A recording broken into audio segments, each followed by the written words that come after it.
గాంధీజీ ఆశయాలు, ఆలోచనలు ప్రపంచమంతా శాంతి, సౌభ్రాతృత్వాలను పెంపొందిస్తాయని పినపాక రెవెన్యూ ఇన్స్పెక్టర్ రమేష్ అన్నారు. గురువారం పినపాక తహసీల్దార్ కార్యాలయంలో గాంధీ జయంతి వేడుకలను ఆయన ఘనంగా నిర్వహించారు. ముందుగా ఆయన చిత్రపటానికి పూలమాలలు వేసి ఘనంగా నివాళులర్పించారు. గాంధీ జయంతిని ప్రపంచం అహింసా దినోత్సవంగా జరుపుకుంటారని ఈ సందర్భంగా ఆయన గుర్తు చేశారు. అలాగే ఈరోజు మచ్చలేని నాయకుడు, కేంద్ర తొలి రైల్వే మంత్రి, రెండో ప్రధాని లాల్ బహదూర్ శాస్త్రి జయంతిని సైతం గుర్తు చేసుకున్నారు. ఈ మహనీయుల ఇద్దరి జయంతిని జరుపుకోవడం భారత జాతికి ఆనంద విషయమన్నారు. ఈ కార్యక్రమంలో రెవెన్యూ కార్యాలయ సిబ్బంది, స్థానిక గ్రామ పెద్దలు పాల్గొన్నారు. అలాంటి దాని మీద ఒక బుక్ ఉందన్నమాట. అందులో నేను చదివాను. ఆయన లండన్ వెళ్ళిన తర్వాత చాలా ప్రాబ్లమ్స్ వస్తాయి. ఒంటరిగా ఉండాల్సి వస్తుంది లండన్లో. అక్కడ ఎల్ఎల్బి చదవడానికి లండన్ వెళ్తాడు గాంధీ గారు. వెళ్ళిన తర్వాత ఏం జరుగుతుందంటే అక్కడ ఇంద్రియ వికారం అంటారు కదా, మా ఒంటరిగా ఉన్నప్పుడు కోరికలు వస్తూ ఉంటాయి.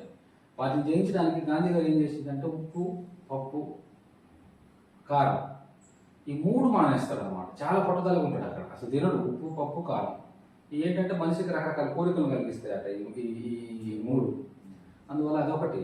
తర్వాత మట్టి థెరపీ ఒకటి చేస్తాడు. వాళ్ళ పిల్లల మీద ఆయనే పరిశోధన చేసుకుంటాడు. జ్వరం వస్తే హాస్పిటల్కి వెళ్లకుండా కడుపులో మట్టిని తీసుకుని వచ్చి కడుపులో ఇదంతా మొత్తం తీసి చల్లబరిచి అదొకటి చేస్తాడు. అదొకటి మంచిగా అనిపిస్తుంది, రాసుకుంటాడు. ఇంకా మీకు తెలిసిందే, మీకు అందరికీ తెలిసిందే అహింస అనేది చాలా అహింస అంటే హింస లేకుండా ఉండాలి. కానీ అది చేయడానికి చాలా ధైర్యం కావాలి. ఇంకోటి ఏంటంటే ఒక చెంప మీద కొడితే ఇంకో చెంప చూపించమంటాడు. అది కూడా అంటే ధైర్యం. అహింస ఇవన్నీ కూడాను. అది ఉప్పు సత్యాగ్రహంలో 72 మందితో వెళ్ళి ఉప్పు సత్యాగ్రహం చేయడం, బ్రిటిష్ వాళ్ళు మన ఉప్పు మనమే తయారు చేసుకుందాం అనడం. అదేవిధంగా మనకు డూ ఆర్ డై అనే ఒక చావండి లేదా చేయండి అనే ఒక దాని మీద 1947 ఆ ప్రాంతంలో, ఇక స్వతంత్రం రాలేదు, జస్ట్ దాని తర్వాత స్వాతంత్రం ప్రకటిస్తారనుకుంటా. అది 47 స్వాతంత్రం వచ్చింది. అయితే అప్పుడు డూ ఆర్ డై అనే ఇస్తాడనమాట. అది చాలా దేశంలో అహింసకి అంటే దారి తీస్తుంది.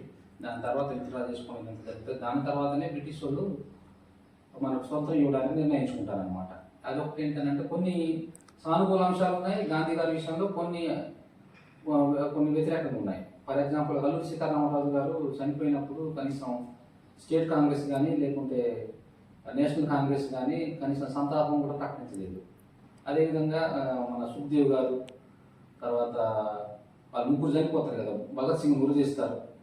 ఆ ముగ్గురు చనిపోయినప్పుడు కూడా ఆయన కొంచెం తలుచుకొని, ఆయన గట్టిగా అనుకొని బ్రిటిష్ వాళ్ళతో పోరాడుంటే, కొంచెం ఫైట్ చేసి వాళ్ళని బతికించండి, వాళ్ళు వృద్ధి యోధాలు ఉంటే భగత్ సింగ్ కూడా బతికేటోడు అనేది కొన్ని వ్యతిరేకాలు ఉన్నాయి. అయినా మనకు అనేది గొప్ప, మన జాతి పిత కాబట్టి, జాతికి మనకు తండ్రి లాంటివాడు కాబట్టి ఆయన ఈరోజు స్మరించుకోవడం అనేది చాలా ఆనందకరమైన విషయం.